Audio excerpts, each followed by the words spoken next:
Wow. I don't even know what to say. We are wrapping up 3 wonderful playoff events here at Mandalay Bay Resort and Casino in Las Vegas. A beautiful month of October. Wrapping it up on Halloween feels poetic in a way, Yves. Yeah, absolutely. I mean, we got some tricks, we got some treats inside the PFL Smart Cage tonight, and I for one, am grateful. We had light heavyweights and heavyweights squaring off tonight, and the big boys usually deliver a lot of surprises, a lot of craziness, but in the light heavyweight division, it's almost becoming a pattern if you pay attention to the 2019 playoffs. In the championship, New Year's Eve, New York City, Madison Square Garden, we will have another 1-seed versus 7-seed matchup. Jordan Johnson, the 7-seed, and Emiliano Sordi, of course, the number 1 seed all season long. They punched their tickets. Where do we start?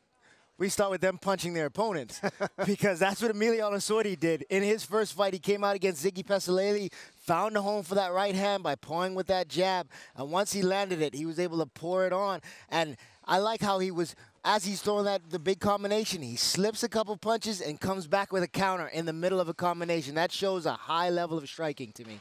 Remember, this is a guy who was unsuccessful in a playoff run in Season 1. He's a totally different fighter here in Season 2, made a lot of positive changes, and he still looks like the man to beat, that number 1 seed. And look, that fight against Ziggy Pesalele was impressive. Maybe more impressive was the trilogy bout against Bozogit Atayev in the semifinal. He got hurt in that second round against Bozogit. Big punch lands for Atayev. And what does Emiliano Sordi do? He pulls a new trick out of the old trick-or-treat bag and shows us a ground game that we had yet to see. We've heard about it. Everybody says it's really good, but no, we hadn't seen it. They both landed some shots against each other, but when Emiliano got hit with that one shot from Bozogit, he's like, you know what? It makes more sense to do this another way. And he took him down, got to his back, and was able to sink in that rear naked choke. And that's a very tough submission to land at this level. Forces a tap, and of course ends up in a championship bout.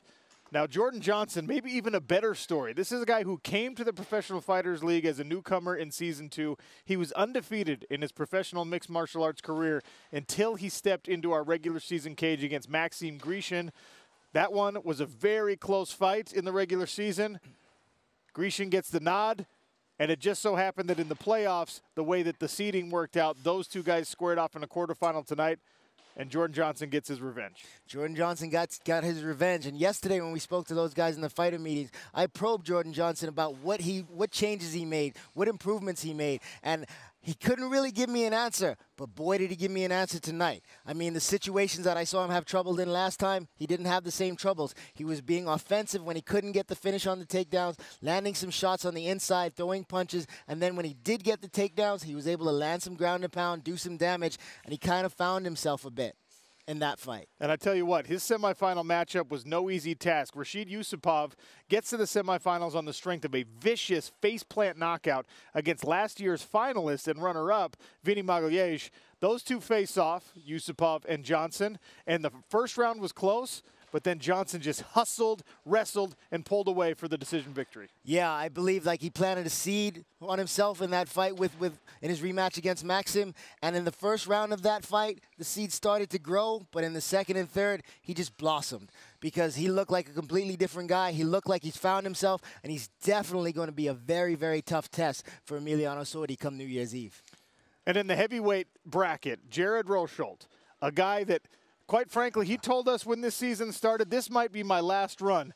He's still alive, and he's fighting in a championship, worked his way there in the fashion that we've grown accustomed to, just a grinding All-American wrestler, gets his way through a quarterfinal and semifinal bout tonight. Yeah, the way his season went, losing the first fight, being in a win-or-go-home situation, and then making it to the playoffs in that situation, and then the playoffs itself is win or go home. And what did he do? He came out strong, and he won both his fights tonight, looking so powerful. That was just a great job by Jared Rosholt tonight. His semifinal matchup, he thought that it was going to be Francimar Barroso, who won a very razor-thin fight against Alex Nicholson in the quarterfinal. Turns out Barroso can't continue medically. So the lucky loser rule goes to Alex Nicholson, his opponent. All right, Alex Nicholson, you're going to fight in the semifinal. It's a great fight, right? Yeah, except that Alex Nicholson was not medically cleared either. In fact, he was throwing up in the back, which is exactly what happened to Magomed Karimov, our welterweight champion from season 1, and he could not continue. So you go back and you find the next highest seed who's healthy and available to go, and that's the mama's boy Kelvin Tiller, who quite frankly in his quarterfinal didn't look like he was ready to go. He gets the gloves back on, he puts the gear back on, and he steps in for a semifinal, but Rosholt just smothers him.